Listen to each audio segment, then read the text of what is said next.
Salut à tous, j'espère que vous allez bien. Ça fait un petit moment quand même. Il est vrai on va se retrouver bientôt là, dans le mois de mars pour les matchs contre l'Écosse et puis la Corée du Sud.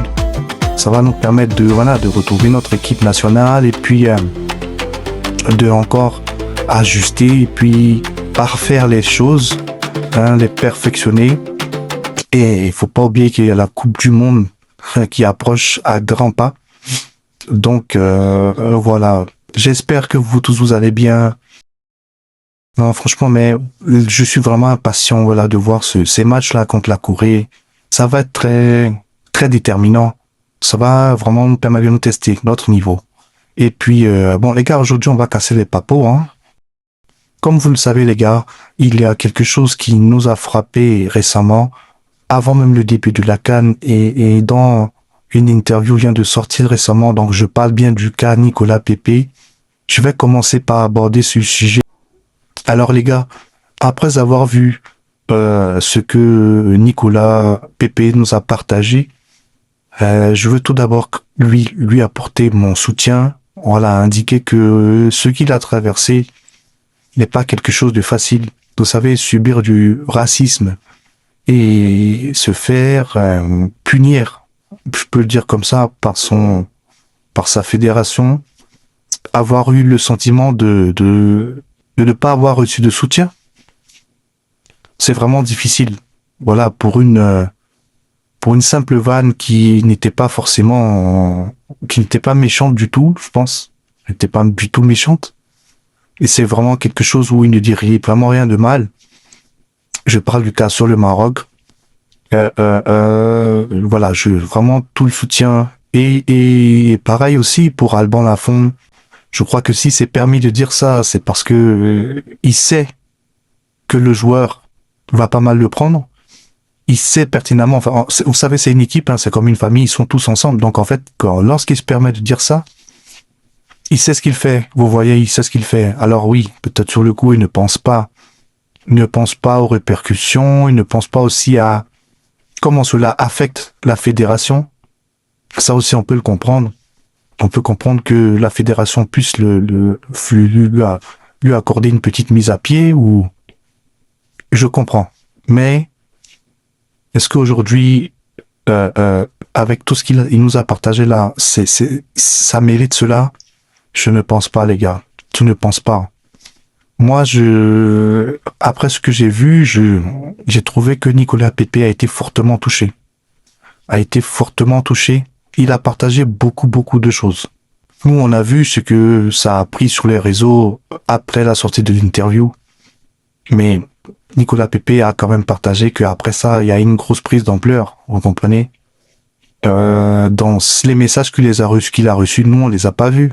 Mais lorsqu'on atteint ce qui est racisme, gars, faut pas, vous voyez, c'est fort. Parce que c'est lui qui reçoit, mais on est concerné. Ça aurait pu être nous, ça aurait pu être, c'est vraiment fort, surtout que, voilà, il indique que son président lui dit d'aller s'excuser de, voilà, quelque chose qu'il n'a pas voulu faire parce que lui, en fait, il comprenait pas pourquoi il avait à faire ça, parce que voilà, il s'est dit qu'il n'a rien fait de mal, et surtout, ce qu'il a reçu en retour, il ne l'a pas, c'est gratuit peut-être. Donc surtout, allez s'excuser encore. Mais il a fait tout ça quand même à contre-cœur. Et il fait cela, et puis vous savez comment il apprend qu'il n'est pas sélectionné, c'est pas par lui-même, il a l'entraînement. Enfin, vous voyez, le contexte c'est comme si on l'a doublé, en fait. Sachant qu'il était censé être sur la liste. Il y a une communication qui n'a pas été établie, il y a quelque chose, on l'a doublé, en fait. Vous comprenez? Le coach lui a même notifié que ça le dépassait. Donc, c'est-à-dire que le coach lui a fait part de la décision qui a été prise, et la décision, c'est une décision qui a été prise encore, qui est plus haute, puisque le coach, ça le dépasse.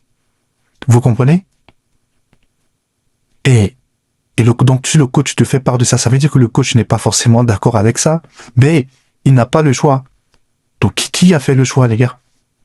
Je sais pas si vous voyez où je veux en venir, mais je veux dire, mais cette équipe-là, comment elle est managée? Je crois qu'il y a un gros problème managérial. Comment établir la gestion, en fait, de l'effectif? Et vous voyez, ce sont les raisons pour lesquelles Nicolas Pepe indique qu'il ne regrette rien. Car c'est sa personne, de un, et de deux, quand tu regardes le fond de la chose, bah, tu peux comprendre pourquoi il dit qu'il ne regrette rien. Parce qu'il y a beaucoup qui disent aujourd'hui que, à cause de ces dires-là, ça va compromettre un peu son retour en sélection, surtout qu'à l'approche de la Coupe du Monde, ceci, cela. Mais en fait, je pense qu'il faut comprendre Nicolas Pepe parce que on voit quelqu'un qui est blessé, en fait. Il indique que lui, voilà, il était dans cette équipe-là, qui a remporté même la CAN 2023. Il a participé. C'est pas un élément qui a été comme un figurant. Il était là. Hein? Ils avaient pour objectif donc de faire le back-to-back, mais voilà, en fait, il s'est senti à l'écart parce qu'il s'est dit qu'il pouvait aider l'équipe, surtout lorsqu'il voit l'élimination face à l'Égypte. Ou comme on le dit, hein, et voilà, il a notifié que c'est l'expérience qui a parlé, que surtout les buts qu'on prend, bon, voilà, vous le savez, ce sont des erreurs de concentration. Franchement, sur les trois, hein, même le corner. Mais voilà, ils avaient cet objectif-là et ça l'a peiné en fait. Donc on voit que le joueur, il est investi dans l'équipe. Quelqu'un qui dit qu'il n'a pas de regrets, c'est que les gars, il a subi quelque chose. Au point où il dit qu'il a voulu arrêter, qu'il s'est senti abandonné, parce que les gars, on parle du racisme. Il a subi du racisme. Quand il dit que ça a pris de l'ampleur, c'est-à-dire que, en fait, tout ce qu'on a vu sur les réseaux, on ne sait pas comment ça a été lui dans ses DM en fait qu'il recevait, dans ses messages privés. Vous voyez, on ne sait pas ce que ça a été et quand ça touche au racisme. Les gars, il n'y a pas de place pour le racisme. Et donc, c'est pour ça qu'il dit qu'il s'est senti abandonné, délaissé, et ça c'est-à-dire qu'en fait, ta fédération ne t'a pas soutenu. Donc, il s'est dit, peut-être que ça décourage. Tu vois? En fait, c'est plus le côté humain, en fait. Donc, quelque part, vous pouvez comprendre pourquoi il dit qu'il ne regrette pas. Parce que au vu de ce qu'il a fait et de ce qu'il a reçu et du soutien qu'il a reçu, si vous comparez le tout, vous voyez que mentalement, comme il le dit, côté humain, si tu focuses sur l'humain, c'est chaud. Et pour le coup, heureusement que la légende Didier Drogba lui a apporté son soutien, voilà, qui lui a demandé quand même de rester motivé, de ne pas se laisser aller et que voilà, il y a un objectif qui arrive, qu'il faut pas trop y penser. Il y a bientôt la Coupe du Monde, hein, les gars. Heureusement. Et ça, c'est vraiment salutaire de la part de Didier Drogba. Je dirais, voilà, je veux dire, ça a félicité, mais c'est quelque chose de normal, mais en tout cas, au moins il l'a fait et c'est très bien. Et voilà, il le dit, voilà, comme la Liga, les gens, enfin, tout le monde le soutient, mais ceux qui sont censés le soutenir ne le font pas. Du moins, ils le font quand tout est déjà passé, un peu plus tard, quoi. Mais c'est comme se foutre de sa gueule. Vous voyez? On croit, enfin, c'est sûr, Nicolas Pepe, il aime sa nation, hein, il est quand même là depuis 2016-2017, en tout cas avec U17, et vous savez, comme il le dit lui-même, voilà, il a rasé sa crête et tout, etc. C'est une forme de façon de dire qu'il a fait des sacrifices pour être là, à l'époque. Et aujourd'hui, recevoir donc un traitement comme ça, c'est fort, les gars. Vous savez, il a dit un truc aussi.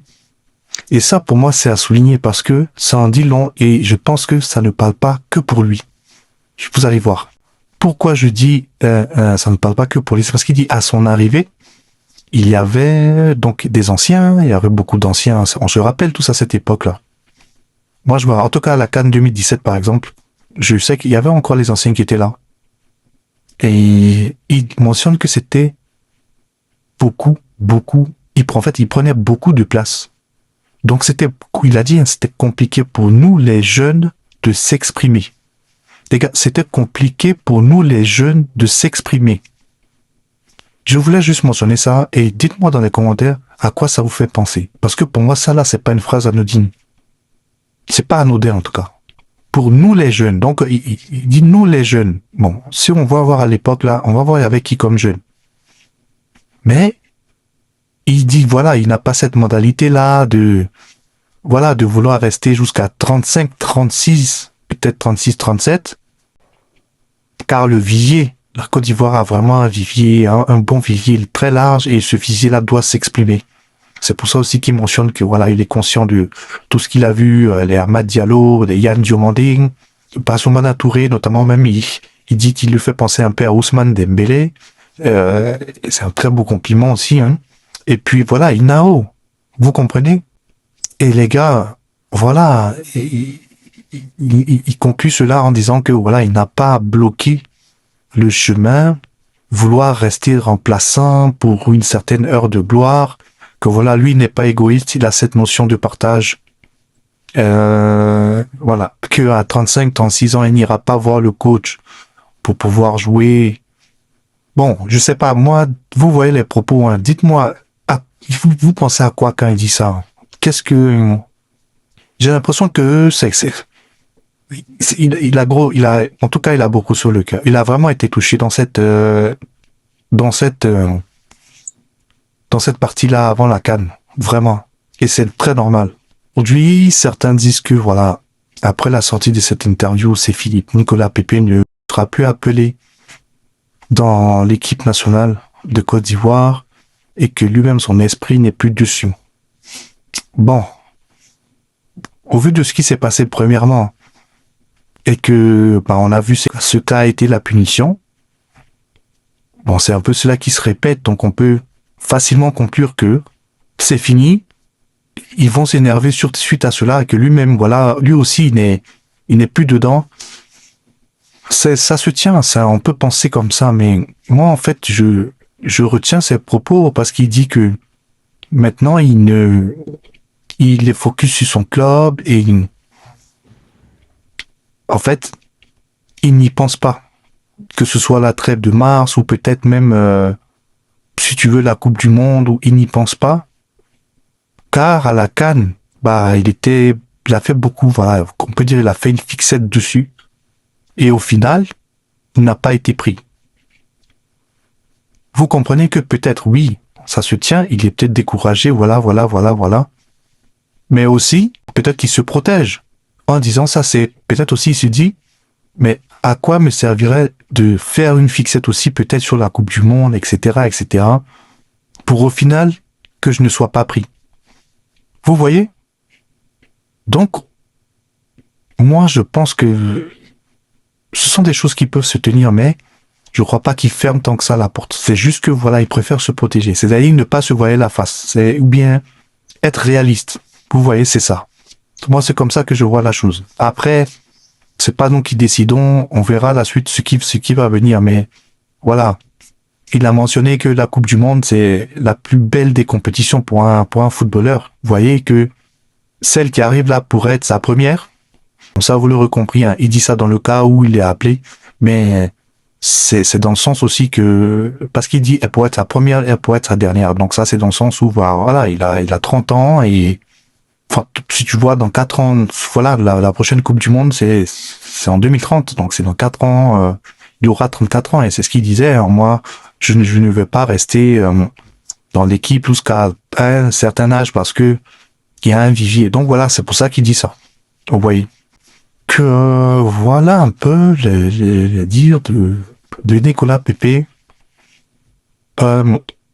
Pour conclure sur ça, moi, je voudrais vous demander, pensez-vous que cela va impacter la suite de sa carrière en sélection nationale? Est-ce que c'est fini là, faut mettre une croix sur Nicolas Pepe? Ou on peut encore espérer le voir, car surtout la Coupe du Monde, parce que on a vraiment besoin de ses services. C'est un joueur qui a beaucoup de qualité, c'est un joueur qui est bon. Et voilà, on ne peut pas, au-delà du fait que peut-être que lui, il est découragé, qu'il ferme la porte, est-ce que il faut considérer que ce qu'il a partagé comme interview là, la fédération va mal le prendre et puis c'est fini, ou on peut encore espérer que Nicolas Pepe, voilà, on a besoin de lui. Et espérer un retour. Dites-moi cela dans les commentaires, s'il vous plaît. partageons. Et puis voilà, encore une fois, moi en tout cas, j'apporte tout le soutien à Nicolas Pepe, et parce que ce n'est vraiment pas facile, surtout lorsqu'on parle de sujets comme le racisme. Et aussi, avec tout ce qu'on a entendu, tout ce qu'on voit, parce qu'il n'y a pas que depuis le cas Nicolas Pepe que on s'est questionné sur la gestion un peu de l'effectif. Moi, je vous demande, est-ce que cela, qui vraiment fait les listes? Est-ce que Faye a le libre choix de faire la liste? En tout cas, Faye et son adjoint ont le libre choix de faire la liste comme ils le veulent? Ou alors, ils sont contraints par moment? Ça aussi, c'est très important. Parce que si c'est ça, et que ça continue comme ça, ça pourrait être déterminant sur ce qui pourrait se passer à la Coupe du Monde. Enfin, sur les joueurs qu'on pourrait avoir. En tout cas, les gars, je vais revenir très bientôt avec une vidéo pour vous, justement vous proposer ma liste pour la trêve de mars déjà. Donc voilà, des joueurs qu'on pourrait espérer voir. Et puis voilà. En tout cas, je vous remercie. Passez une très bonne journée ou très bonne nuit à vous, ça dépend à l'heure que vous regardez cela. Et puis à bientôt.